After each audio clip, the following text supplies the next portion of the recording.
എങ്ങനെയാണ് ഗൂഗിൾ പേ വഴി ഡയറക്റ്റ് അക്കൗണ്ടിലേക്ക് പൈസ അയക്കുന്നതെന്ന് നോക്കാം. ഗൂഗിൾ പേ സെലക്ട് ചെയ്യുക. ശേഷം നമ്മൾ ബാങ്ക് ട്രാൻസ്ഫർ സെലക്ട് ചെയ്യുക. ബാങ്ക് ട്രാൻസ്ഫറിൽ നമ്മൾ നോക്കുകയാണെങ്കിൽ റീസെൻറ്റ് ബാങ്ക് ട്രാൻസ്ഫേഴ്സ് കാണാം.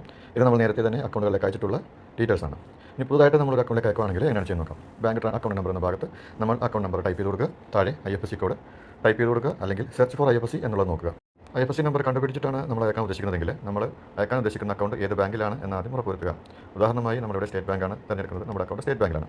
അപ്പോൾ സ്റ്റേറ്റ് ബാങ്ക് തിരഞ്ഞെടുക്കുന്നു. അതുപോലെ തന്നെ നമ്മുടെ ബ്രാഞ്ച് തിരഞ്ഞെടുക്കുന്നു. നമ്മുടെ അക്കൗണ്ടിൻ്റെ ബ്രാഞ്ച് ഏതാണ് അത് തിരഞ്ഞെടുക്കുന്നു.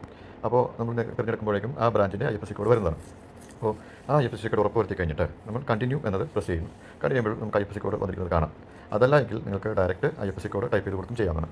ഇവിടെ കണ്ടിന്യൂ അടിച്ച് കഴിയുമ്പോൾ വീണ്ടും അക്കൗണ്ട് നമ്പർ എൻ്റർ ചെയ്യാനായി പറയും. നമ്മൾ അക്കൗണ്ട് നമ്പർ എൻ്റർ ചെയ്ത് കൊടുക്കുക. തുടർന്ന് നമ്മുടെ പേര് അത് ടൈപ്പ് ചെയ്ത് കൊടുക്കുക.